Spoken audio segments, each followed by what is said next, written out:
লেখিকা প্রমা মজুমদারের জীবনের রামধনু।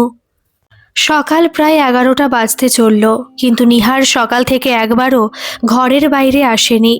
ব্যাপারটা অপলা লক্ষ্য করলেও মুখে কিছু বলেনি। নিহার এমনিতেই একটু খামখেয়ালি স্বভাবের, আর নিজের মতো একা থাকতেই বেশি পছন্দ করে। তাই একমাত্র মেয়েকে অপলা সহজে কিছু বলে না। আর তাছাড়া একটু বড় হওয়ার পর থেকে একা একাই থেকেছে।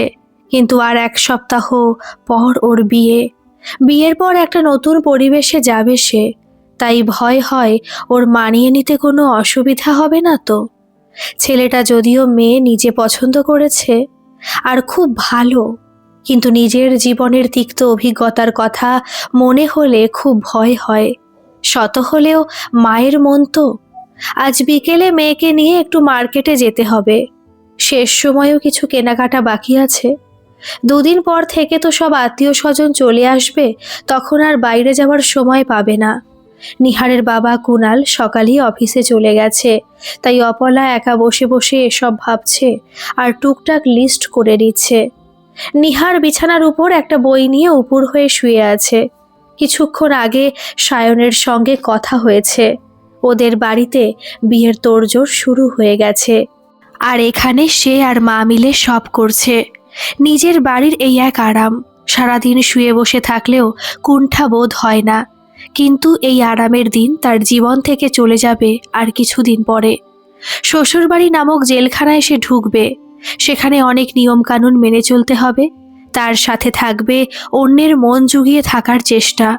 তবে সে মনে মনে ঠিক করে নিয়েছে, খুব বেশি অসুবিধা হলে এখানে চলে আসবে। তাই শেষ কটা দিন নিহার একটু বেশি আরাম করে কাটাতে চায়। বিয়ে করার খুব একটা তাড়া নিহারের ছিল না, কিন্তু সায়নটা এমনভাবে বিয়ের প্রস্তাব দিল যে সে আর না করতে পারল না। 2 মাস আগে চাকরি পেয়েই ফোন করেছিল নিহারকে। বিকালে দেখা করে প্রথমেই বিয়ে করতে চায় বলে হাতটা ধরে ফেলে। এতদিন ওদের সম্পর্কটা নিয়ে তেমন কিছু ভাবেনি নিহার, কারণ সায়ন ওর সবচেয়ে প্রিয় বন্ধু। সায়ন নিহারকে হ্যাঁ বা না বলার সুযোগ দিয়েছিল মাত্র 5 মিনিট। নিহার সেদিন সায়নের চোখের ভাষাকে উপেক্ষা করতে পারেনি। তাই আগামী সপ্তাহে তারা দুজন বিয়ের পিঁড়িতে বসতে চলেছে। সায়নের সঙ্গে কলেজ জীবনের বন্ধুত্বটা সারা জীবনের সম্পর্কে রূপ নিতে যাচ্ছে, এটাই বা কম কি? নিহার এতেই অনেক খুশি। নিহার অবশ্য এখনও চাকরির চেষ্টা করেনি, তবে ইচ্ছা আছে নিজের একটা ব্যবসা করার। সায়নকে স্পষ্ট বলে দিয়েছে, বিয়ের পর কাজ করব, কোনো আপত্তি শোনার মেয়ে নিহার না, এটা যেন বাড়ির সবাইকে বলে দেয়। সায়ন মাথা নেড়ে বলেছিল, আমার মা অন্যরকম, তোর সমস্যা হবে না। নিহার সায়নের সামনে কিছু বলেনি, কিন্তু মনে মনে একটা বিদ্রূপের হাসি হেসেছিল, কারণ সে জানে শাশুড়িরা অন্য রকমই হয়। তারা কখনো নিজের মায়ের মতো হয় না, আপনও হয় না। মায়ের ডাকে নিহার ঘর থেকে বেরিয়ে আসে। ওর শ্বশুর বাড়ি থেকে কয়েকজন মহিলা এসেছে ওর চুড়ি আর জুতোর মাপ নেওয়ার জন্য। যারা এসেছে তারা সায়নের আত্মীয়। আয়নার সামনে দাঁড়িয়ে নিজেকে কিছুটা গুছিয়ে নিয়ে তাদের সামনে যায় নিহার। অপলা অসময়ে মেয়ের হবু শ্বশুরবাড়ির লোক দেখে কিছুটা অপ্রস্তুত হয়ে পড়ে। তাড়াহুড়ো করে রান্নাঘরে চলে আসে। আসলে সায়নের মা ছাড়া সেই বাড়ির কারো সঙ্গে তার বিশেষ আলাপ নেই। বিয়ে ঠিক হওয়ার পর একবারই ওদের বাড়িতে যাওয়া হয়েছে। অনেক আত্মীয় স্বজন একই বাড়িতে থাকে। প্রথম দিন কয়েকজনের সঙ্গে দেখা হয়েছিল। যে মেয়ে এতদিন ছোট পরিবারে থেকেছে, সে কিনা সম্পর্ক করলো এমন একটা ছেলের সাথে যার পরিবার বিশাল বড়। সায়ন বলেছিল ওদের বাড়ির লোকেরা নিজেরা মিলেই একটা পাড়া হয়ে যায়। কয়েক বছর আগেও নাকি সবটা যৌথ পরিবার ছিল। প্রতি বেলায় প্রায় 40 জনের রান্না হতো একসাথে। বছরখানেক আগে অ্যাপার্টমেন্ট হওয়ায় সবাই আলাদা হয়ে গেছে, তাও কোনো অনুষ্ঠানে আয়োজনে সবাই একসাথে হয়ে যায়। এই তো সেদিন বিয়ের দিন ঠিক করা আর মেয়ে আশীর্বাদ করার জন্য প্রায় 25 জন এসেছিল। নিহার জানতো পরিবারটা বড়, কিন্তু এতটা বড় তা কল্পনা করেনি। যাই হোক, কপালে যা আছে তা তো হবেই, কিন্তু ভয় একটাই, মেয়েটা এই পরিবেশে মানাতে পারবে তো। নিহার ভালোভাবেই তাদের আপ্যায়ন করেছে। আর অনেকক্ষণ বসে কথাও বলেছে। অপলা মনে মনে খুশি হয়েছে, কারণ ওদের সঙ্গে তো বাকি জীবন থাকতে হবে। প্রথম থেকে একটু ভাব থাকলে ভালোই হবে। আর তাছাড়া কেউ তো আর ঘরের লোক না, সবাই আলাদা থাকে। সায়ন আর ওর মা বাবা, এই তো ওদের পরিবার। নিহার নিশ্চয়ই ওদের মন জুগিয়ে থাকতে পারবে। বিয়ের দিন যত এগিয়ে আসছে অপলার কাজের চাপ ততই বেড়ে যাচ্ছে। কিছু কিছু আত্মীয় স্বজন চলে এসেছে, বাড়িতে রান্নার লোক রাখা হয়েছে, কিন্তু অপলার সব দিকে নজর রাখতে হচ্ছে। নিহারও সারাদিন ব্যস্ত, আজকে পার্লার তো কাল শপিং, এই নিয়ে। মেয়েটার সঙ্গে আলাদা করে কথা বলার সময়ই পাওয়া যাচ্ছে না। হলুদের আগের দিন রাতে নিহারের বাবা মেয়েকে নিজের ঘরে ডেকে পাঠায়। অপলা প্রথমে একটু অবাক হলেও ভেবেছে মেয়েকে বিদায় দিতে হবে, তাই একটু কাছে পেতে চাইছে। ছোট থেকে নিহার খুব বাবা পাগল। বড় হওয়ার পরও বাবার সাথে বন্ধুত্বটা একই রয়ে গেছে। নিহারের 2 হাত ভর্তি মেহেন্দি, চোখে মুখে খুশির ঝিলিক। অপলা বিছানার উপর বসে আছে আর কুণাল চেয়ারে বসা। নিহার বাবার পাশে দাঁড়ায়। ওর বাবা কথা বলা শুরু করে। দেখ মা, 2 দিন পর তুই শ্বশুর বাড়ি চলে যাবি, তাই তোকে কিছু বলতে চাই। সেখানের মানুষগুলো তোর অপরিচিত, তাদের সম্মান করবি, কিন্তু কখনো তাদের মনের মতো হওয়ার জন্য নিজেকে বদলে ফেলতে হবে না। তুই আমার একমাত্র সন্তান, আমার সবকিছু তোর। মনে রাখবি, এই বাড়িটার দরজা সবসময় তোর জন্য খোলা থাকবে। নিজেকে পরিবর্তন করে কেউ সুখী হয় না মা, তাই তুইও সেই চেষ্টা করিস না। যেমন ভাবে এখানে আছিস সেখানেও এমনই থাকবি। হ্যাঁ, কিছুটা মানিয়ে নিতে হবে, কিন্তু তাই বলে কোনো কিছুর সঙ্গে আপোষ করিস না। একটা চেক বই নিহারের হাতে তুলে দিয়ে আবার বলেন, তোর অ্যাকাউন্টে কিছু টাকা আছে, প্রয়োজনে খরচ করিস। কারো কাছে হাত পাতার দরকার নেই, আর অবশ্যই নিজে কাজ করার চেষ্টা করিস। নিহারের 2 চোখ বেয়ে জল গড়িয়ে পড়ছে। বাবা কিভাবে ওর মানের সংখ্যা বুঝতে পারে? এই মুহূর্তে নিজেকে খুব ভাগ্যবতী মনে হচ্ছে, কারণ তার এমন একটা বাবা আছে।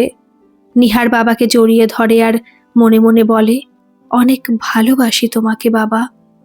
বাবার চোখের জল নিহার অনুভব করতে পারে, তাই আর বেশিক্ষণ সেই ঘরে দাঁড়াতে পারে না, নিজের ঘরে চলে আসে। অপলা এতক্ষণ বসে বাবা মেয়ের কথাগুলো শুনেছে। নিহারের বাবার সংসার সম্পর্কে কোনো ধারণাই নেই, নইলে বিয়ের 2 দিন আগে মেয়েকে এসব কথা কেউ বলতে পারে? অবাক হয়ে কুণালের কথাগুলো শুনেছিল অপলা। মেয়ে চলে যাওয়ার পর রাগী গলায় স্বামীকে জিজ্ঞেস করে, এসব কথা কেন বলেছে? উত্তরে কুণাল বলে, মেয়েটাকে সাহস দিলাম, বোঝালাম মেয়েকে বিয়ে দিয়ে আমি দায়মুক্ত হতে চাই না। বিয়ের পর যে অনুভূতি তোমার হয়েছিল তা যেন আমার মেয়ের না হয়, তাই ওকে এসব বলেছি। স্বামীর উত্তর শুনে অপলার চোখ ভিজে আসে, আর মানুষটার প্রতি সম্মান আর ভালোবাসা আরও কিছুটা বেড়ে যায়। কিশোরী বয়সে বিয়ে হয়ে শ্বশুরবাড়িতে এসেছিল অপলা। তখন অবশ্য এত ছোট পরিবার ছিল না। শ্বশুর শাশুড়ি ননদ দেবর সবাই মিলে ভরা সংসার। নতুন মানুষের সঙ্গে তাল মেলাতে গিয়ে হিমশিম খেতে হয়েছে প্রতি পদে পদে। সারাদিন কাজ করে ক্লান্ত হলেও হাজার দোষ সবার চোখে পড়ত। তার সাথে থাকতো কটু কথার তীর। বাবা মাকে কিছু বলার ক্ষমতাও নেই, কারণ তারা মেয়ে বিয়ে দেওয়ার সময় একটা কথাই বলেছে, সবকিছু মানিয়ে নিয়ে চলবি। আস্তে আস্তে নিজেকে তাদের মন মতো তৈরি করার চেষ্টায় নিজের শখ পছন্দ সব বিসর্জন দিয়েছে। একমাত্র ব্যতিক্রম ছিল কুণাল। ও সব সময় অপলাকে বোঝার চেষ্টা করেছে, ওর প্রতি সম্মান আর ভালোবাসা কোনোটার কমতি রাখেনি। তাই হয়তো আজ অপলা নিজেকে সুখী ভাবতে পারে। মেয়েটা চোখের সামনেই বড় হয়ে গেল, 2 দিন পর বিয়ে হয়ে অন্য ঘরে চলে যাবে। এটা ভাবলেই কুণালের চোখ ভিজে আসে। মেয়ের সুখের সামনে নিজের কষ্টটা এতদিন আড়াল করে রেখেছে, কারণ বাবাদের অনেক শক্ত হতে হয়। কিন্তু আজ কিছুতেই নিজের আবেগকে নিয়ন্ত্রণ করতে পারছে না। সায়ন নিহারের বন্ধু, একই সাথে পড়াশোনা করেছে এতদিন, সেই সুবাদে আলাপ আছে। চাকরিও করছে একটা ভালো কোম্পানিতে। নিহার একদিন রাতে সায়নের সঙ্গে ওর সম্পর্কের কথাটা বলে। শোনার পর কিছুক্ষণ চুপচাপ থাকে কুণাল। মেয়ের ভবিষ্যৎ নিয়ে চিন্তা তার সবসময় ছিল, আর বিয়ে নিয়ে চিন্তা তো আরও বেশি। সায়ন মেয়ের বন্ধু, অনেক দিনের পরিচিত। একটা অপরিচিত পরিবারে গিয়ে নিজেকে মানিয়ে নেওয়ার চেয়ে এটা বেশি সহজ, তাই সে আর দ্বিমত করেনি। তারপর সায়নের পরিবারের সঙ্গে আলাপ হয়। মানুষগুলোকেও ভালো লাগে কুণালের, তাই নির্ভার মনে মেয়ের বিয়ের তোড়জোড় শুরু করে। তবে মেয়েকে জন্মের পর থেকে প্রথম যখন কোলে নিয়েছিল তখনই নিজের কাছে প্রতিজ্ঞা করেছিল মেয়েকে সব বিপদ আপদ থেকে রক্ষা করবে, ওকে জীবনে কোনো কষ্ট পেতে দেবে না। তাই নতুন জীবন শুরু করার আগে আজও মেয়েকে অভয় দিয়েছে। নিহারের বিয়েটা খুব সুন্দরভাবে মিটে গেল। 3 দিন ধরে চলল সব অনুষ্ঠান। কুণাল আর অপলা কোনো কিছুরই কমতি রাখেনি, একমাত্র মেয়ের সব আবদার আর ইচ্ছা পূরণ করার সব চেষ্টা করেছে। বিয়েবাড়ির খাবার থেকে শুরু করে আত্মীয় স্বজনদের উপহার দেওয়া পর্যন্ত সব নির্বিঘ্নে মিটেছে। আর ছেলের বাড়ি যেহেতু লোকজন বেশি, তাই সেদিকেও খেয়াল রেখেছে। তবে তারা কোনো দোষ ত্রুটি ধরেনি, সবাই খুব আনন্দ করেছে বিয়েতে। একমাত্র কুণাল আর অপলার চোখই কিছুক্ষণ পরপর ভরে উঠেছিল। কিছুক্ষণ আগে মেয়েটা শ্বশুরবাড়ি চলে গেছে। নিহার শ্বশুরবাড়ি এসে প্রথমে কিছুটা ঘাবড়ে যায়। এত মানুষের ভিড়ে কোনো পরিচিত মানুষ সে দেখতে পায় না। সায়ন ওকে বাড়িতে ঢুকিয়ে দিয়েই উধাও হয়ে গেছে। একে তো অপরিচিত জায়গা, তার উপর সবার হাজারটা প্রশ্নের উত্তর। নিহারের অবস্থা একদম নাজেহাল, আর মনে মনে সায়নকে বকে চলেছে। এমন সময় সায়নের মা ঘরে ঢোকে। সবাই তাকে দেখে একটু চুপ করে যায়। নিহারের উদ্দেশ্যে তিনি বলে ওঠেন, আর কতক্ষণ এভাবে বসে থাকবে? এবার ঘরের মানুষের মতো তৈরি হয়ে যাও।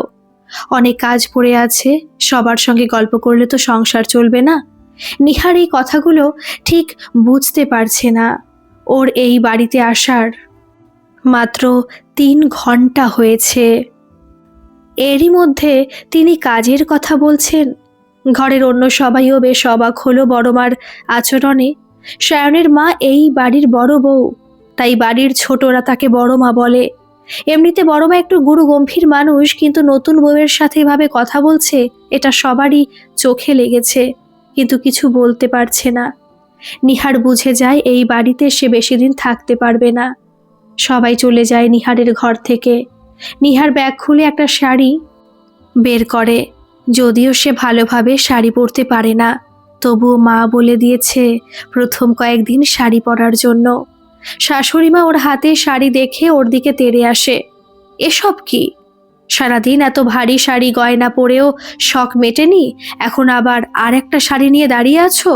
এত ঢং করতে হবে না, আমার বাড়িতে এসব চলবে না। নিহার হতভম্ব হয়ে দাঁড়িয়ে থাকে।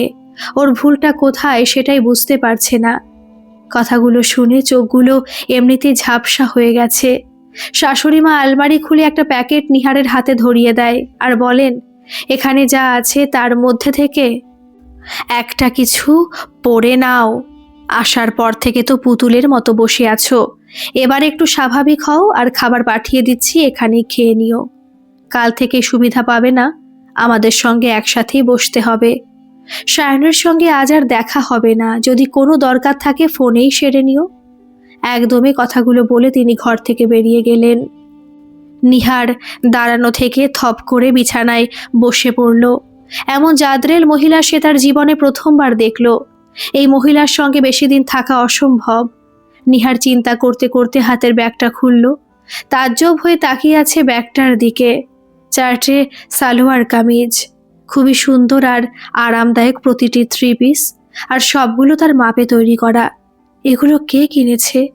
সায়ন তো কখনো এই বিষয়ে জানতে চায়নি। আর তাছাড়া ওর কেনাকাটা করার অভ্যেস নেই, সেটা নিহারের খুব ভালোভাবে জানা। ভার্সিটিতে পড়ার সময় সে সায়নকে টি-শার্ট কিনে দিত। নিহার আর কিছু ভাবতে পারে না। যেই নিয়ে আসুক তার পছন্দ আছে বলতে হবে। আর এই কয়দিন শাড়ি গয়না পরে সে হাঁপিয়ে উঠেছে। একটা জামা পরতে পারলে খুব আরাম পাওয়া যাবে। সায়নের এক বোন ওর জন্য খাবার নিয়ে এসেছে। আজ রাতে সে নিহারের সঙ্গে থাকবে। মেয়েটার নাম নিহারে ঠিক মনে করতে পারছে না, কারণ এখনো পর্যন্ত প্রায় 6 জনের সঙ্গে পরিচয় হয়েছে সায়নের বোন হিসেবে। মেয়েটার নাম নিশা। ওর সায়নের কাকাতো বোন। এই বাড়ির 4 তলায় থাকে। এইবার অনার্স ভর্তি হয়েছে। ওর কাছ থেকে এই বাড়ি সম্পর্কে কিছু তথ্য জেনে নেয় নিহার। সায়নকে বাড়ির ব্যাপারে কিছু জিজ্ঞেস করলেই বলতো, আগে আমাদের বাড়িতে আয়, তারপর সব জানতে পারবি। আরে বাবা, আগে থেকে কিছু জানা থাকলে তো সুবিধা হয়। এই যেমন এখন নিহার বুঝতে পারছে এই বাড়ির সদস্য সংখ্যা প্রায় 30 জনের বেশি। সায়নের বাবারা 4 ভাই 2 বোন। এটা ওদের পৈতৃক বাড়ি। সবাই একই বাড়িতে থাকে, কিন্তু আলাদা আলাদা ফ্ল্যাটে। তবে সবার মধ্যে খুব মিল আছে। নিশা খুব মিশুক স্বভাবের, তাই কিছুক্ষণের মধ্যেই নিহারের সঙ্গে ভাব হয়ে যায়। নিহার খুব ক্লান্ত ছিল, তাই আর বেশি রাত জেগে গল্প করতে পারেনি। পরদিন শাশুড়ির ডাকে নিহারের ঘুম ভাঙে। সকাল প্রায় 8টা বাজে। শাশুড়িমা একটু রাগী গলায় বললেন, এত বেলা করে ঘুমালে সংসার তো ভেসে যাবে। তাড়াতাড়ি উঠে রান্নাঘরে আসো। নিহার এমন ব্যবহার আশা করেনি, কিন্তু তারপরও চুপচাপ তার কথা শুনে ফ্রেশ হয়ে রান্নাঘরে আসে। সকালের খাবার তৈরি করাই আছে। শাশুড়িমা বললেন, সবাইকে পরিবেশন করো আর সায়নকেও ডেকে নিও। নিহার দেখল সায়ন বসার ঘরে বসে আছে, তাই একটু উঁচু গলায় বলল, সায়ন, টেবিলে আয়, খাবার দিচ্ছি। কথাটা শুনে সায়নের মা চোখ বড় বড় করে নিহারের দিকে তাকিয়ে রইল। ঘরে আরও কয়েকজন ছিল। সবাই অবাক চোখে নিহারের দিকে তাকিয়ে থাকে। সায়ন উঠে এসে নিহারকে বলল, তোর মাথায় কোনো বুদ্ধি নেই? বিয়ের পর কেউ স্বামীকে তুই করে ডাকে? বাবা মা কিচ্ছু শেখায়নি? নিহারের রাগ উঠে যায় সায়নের কথা শুনে। সে পাল্টা জবাব দেয়, তুই তো বিয়ের পর একটা ছোট বোন নিয়ে এসেছিস, তাই আমাকে তুই তুকারি করছিস। আবার আমাকে ব্যবহার শেখানো হচ্ছে। নিহারের কথা শুনে ঘরের সবাই হো হো করে হেসে ওঠে। বিয়ের আমেজ আরও কয়েকদিন ছিল। সায়ন আবার অফিসে যাওয়া শুরু করেছে। নিহার সারাদিন বাসায় থাকে। বিয়ের আগেও বাসায়ও একা সময় কাটিয়েছে, কিন্তু এখানে একা হওয়ার কোনো অবকাশ নেই। সারাক্ষণ বাসায় কেউ না কেউ আছেই। নিহারের খুব বিরক্ত লাগে এগুলো, কিন্তু নতুন বউ কিছু বলতেও পারে না। এর মধ্যে সায়নকে বলেছে একটা ব্যবসা শুরু করতে চায়, কিন্তু সায়ন কথাটার কোনো গুরুত্ব দেয় না। আর শাশুড়ি মা তো এক কাঠি ওপরে। এই সংসারের সবকিছু তার কথা মতো হয়। সায়নের বাবা তো পুতুলের মতো, তার কথায় হ্যাঁ বা না বলে যায়। বাড়িতে তার কোনো ভূমিকা নেই। নিহার তেমন কিছু রান্না করতে পারে না, তবু একদিন রান্না করতে গিয়েছিল। শাশুড়িমা বললেন, এখন এত পাকামি করতে হবে না, আগে সব ভালোভাবে দেখো। আমি যতদিন আছি ততদিন কিছু করতে হবে না, পরে নিজের মতো সংসার করবে। নিহারের কথাটা খারাপ লাগলো। শাশুড়িমা নিজের রাজ্যে তাকে সহ্য করতে পারছেন না, তাই এসব বলছেন। এসব শুনলে তার মনে হয় মাস 6 বেশি এখানে তার পক্ষে থাকা সম্ভব না। এই তো সেদিন দুপুরে শাশুড়িমা শুধু ডাল রান্না করেছেন মাছের মাথা দিয়ে। নিহার এমনিতেই এই খাবারটা পছন্দ করে না। তার ওপর 4 জনের জন্য 1 কড়াই রান্না করেছেন। কিন্তু রান্নার পর আরেক ব্যাপার, ডাল কয়েকটা বাটিতে করে সবার বাসায় দিয়ে আসা হলো। প্রতিটা বাটি আবার ভর্তি করে ফিরে এলো। খাওয়ার সময় নিহার দেখতে পেল প্রায় 7-8 প্রকার খাবার। এটাই নাকি এই বাড়ির নিয়ম, সবাইকে না দিয়ে কিছু খাওয়া হয় না। নিহার মনে মনে ভাবে, আজকাল কেউ এমন করে নাকি? সায়নকে সারাদিন পায় না নিহার। সন্ধ্যার পর যখনও বাড়ি ফিরে, তখন আবার সে ব্যস্ত থাকে। কারণ তার শাশুড়ির হাঁটুতে ব্যথা, তিনি কোথাও যেতে পারেন না। কিন্তু আড্ডা দেওয়া তার নেশা, তাই তার যা আর ননদেরা প্রতিদিন নিয়ম করে তার ফ্ল্যাটে আসে। নিহার তাদের জন্য চা নাস্তা করে দেয়। বাড়ির বউ হিসেবে এতটুকু তো করতেই হয়। আর তাছাড়া শ্বশুর বাড়ির মানুষেরা তো ওত পেতেই থাকে বউয়ের দোষ ধরার জন্য। নিহার আর এই সুযোগটা দিতে চায় না। তবে শাশুড়িমা মানুষটাকে নিহার এখনো ঠিক বুঝতে পারে না। মানুষটা কড়া স্বভাবের হলেও মনে হয় মনটা নরম। এই তো সেদিন কয়েকজন আত্মীয় এসেছিল নতুন বউ দেখতে। একজন ইনিয়ে বিনিয়ে জিজ্ঞেস করেছিল, বউ রান্না করতে পারে কিনা। শাশুড়িমা বললেন, আমি ছেলের বিয়ে দিয়ে বউ এনেছি, কাজের লোক না। আমি তো আছি, তাই ওকে রান্না করতে হবে না। মহিলার মুখটা একদম নিচু হয়ে যায়। নিহার কৃতজ্ঞ মুখে শাশুড়ি মায়ের দিকে তাকায়। আরেকদিন সায়নের বাবা বাজারে যাওয়ার আগে নিহারকে জিজ্ঞেস করেন ও কি খেতে পছন্দ করে। নিহার ইতস্তত করে কিছু বলতে পারে না। এখানেও শাশুড়িমা উপস্থিত। তিনি নিহারের দিকে তাকিয়ে বলেন, এখনো আমাদের আপন করে নিতে পারলে না? তোমার বাবা যদি জিজ্ঞেস করতো তাহলে নিশ্চয়ই এত বড় লিস্ট বলে দিতে। আর সায়নের বাবা বলায় চুপ হয়ে আছো? শোনো, আমার বাড়ির বউয়ের দরকার নেই, একটা মেয়ের দরকার। এখন থেকে মেয়ের মতো থাকবে। আমাকে শাশুড়ি মা না ভেবে মা ভাবো, দেখবে সুবিধা হবে। নিহারের এত দিনের ধ্যান ধারণা আস্তে আস্তে ভেঙে যেতে শুরু করে। সারা জীবন মায়ের মুখে শ্বশুরবাড়ির অত্যাচার আর অবহেলার গল্প শুনে এসেছে, কিন্তু এই শ্বশুরবাড়ি একদম আলাদা। সায়ন হয়তো ঠিকই বলতো, আমার মা একদম অন্যরকম। অপলা প্রতিদিন নিয়ম করে মেয়ের সঙ্গে কথা বলে। মেয়েটার গলা শুনলে বুঝতে পারে কোনো সমস্যা হচ্ছে না, তবু মাঝে মাঝে জিজ্ঞেস করে মানিয়ে নিতে পারছে কিনা। নিহার এই কথাটিকে উত্তর দেয় না, শুধু বলে চিন্তা করো না, আমি ভালো আছি। শ্বশুর বাড়িতে থেকে যদি মেয়ে বলে আমি ভালো আছি, এর থেকে শান্তি আর কিছু কি হতে পারে মায়ের কাছে? নিহারের বিয়ের প্রায় 2 মাস হতে চলল। এর মধ্যে সায়নের সঙ্গে কয়েকদিনের জন্য ঘুরে এসেছে। আজকাল নিহার শাশুড়ি মাকে মামুনি বলে ডাকে। সম্পর্কটাও একটু নরম হয়ে এসেছে। এখন আর নিহার একা সময় কাটাতে পছন্দ করে না। মামুনির সঙ্গে মাঝে মাঝে আড্ডায় বসে। সেখানে নিহারের ননদ নিশা, দিশা আর এশা ওরাও আসে। গল্পের মধ্যে একদিন নিহারের কাজের কথা ওঠে।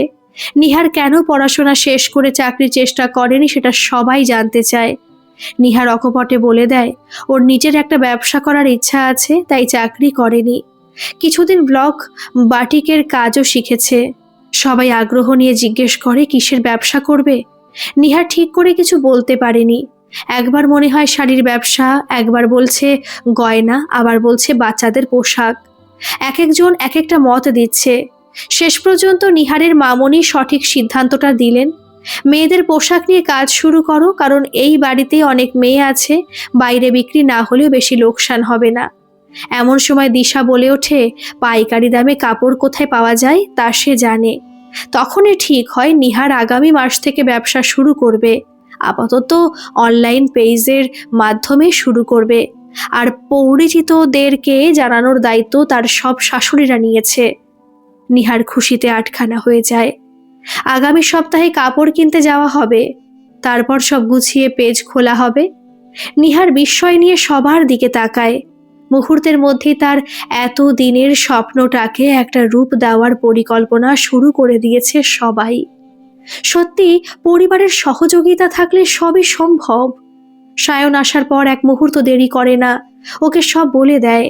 সায়ন চুপচাপ শুনে বলে, এতদিন তুই একা ব্যবসা করব বলে পাগলামি করতিস, আর এখন আমার বাড়ির সবাইকে তোর দলে টেনে নিয়েছিস। নিহার রাগে গজগজ করতে করতে ঘর থেকে বেরিয়ে আসে। ওর এখন ঝগড়া করার সময় নেই, অনেক কাজ আছে। প্রথমে একটা হিসেব করে টাকা তুলতে হবে। বাবার দেওয়া চেক বইটা এতদিন দরকার হয়নি, কিন্তু কাল একবার ব্যাংকে যেতে হবে। সায়নের কাছে চাইলে হয়তো দেবে, কিন্তু লজ্জা লাগছে। রাতের খাবারের পর নিহার শোয়ার ঘরে চলে আসে। সায়নের আবার রাতে জেগে টিভি দেখার অভ্যেস। মাঝে মাঝে নিহার ওর পাশে বসে, কিন্তু আজ একদম ইচ্ছে করছে না। একটা শব্দ শুনে নিহার পেছনের দিকে তাকায়। মামনি দাঁড়িয়ে আছে, হাতে একটা প্যাকেট। মামনির হাতের প্যাকেট মানে নিহারের জন্য ধাঁধা। বিয়ের আগেই ওর জন্য সালোয়ার কামিজ কিনে রেখেছিল মামনি, সেটা পরে জানতে পারে নিহার। শাশুড়ি বউয়ের সম্পর্কটা সুন্দর করার প্রথম পদক্ষেপটা মামনিই নিয়েছে। মামনি নিহারের বিছানার উপর বসে। ব্যবসা যে করবে, টাকার ব্যবস্থা কি করেছো? আমার ছেলে কি বলেছে? দুটো প্রশ্নের উত্তর নিহার একসাথে দেওয়ার চেষ্টা করে। সায়ন কিছু বলেনি, আর টাকার ব্যবস্থা হয়ে যাবে। কিভাবে? আমার অ্যাকাউন্টে কিছু টাকা আছে, সেখান থেকে নিয়ে নেব। এই বাড়ির মেয়ে কাজ করবে আর টাকা নেবে অন্যের কাছ থেকে, এটা কি ঠিক দেখায়? কথাটা বলে চোখ বড় বড় করে নিহারের দিকে তাকায় মামনি। নিহার কোনো উত্তর দিতে পারে না। মামনি নিহারের হাতে প্যাকেটটা তুলে দিয়ে বলেন, এখানে কিছু টাকা আছে, এটা আমার জমানো টাকা, তুমি এটা দিয়ে শুরু করবে। আমি তো সারা জীবন বড় বউ আর বড় মা হয়েই কাটিয়ে দিলাম, তুমি নিজের স্বপ্নটা পূরণ করো। এই বাড়ির মেয়ে বউদের আগে তেমন কোনো স্বাধীনতা ছিল না। ইচ্ছা থাকা সত্ত্বেও আমি সংসার করার জন্য অন্য কোনো কাজ করতে পারিনি, কিন্তু চাই তুমি ঘরের বউয়ের বাইরে নিজের একটা পরিচয় তৈরি করো। নিহার পরম নির্ভরতায় মামনির হাতটা ধরে।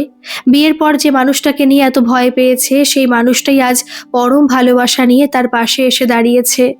নিহার মনে আর কোনো শঙ্কা নেই। এমন ভালোবাসা পেলে শ্বশুর বাড়িটা সত্যি আপন হয়ে যায়। গল্পটা কেমন লাগলো অবশ্যই কমেন্ট করে জানাবেন, আর ভালো লাগলে একটা সাবস্ক্রাইব করে আমার পাশে থাকবেন। ধন্যবাদ।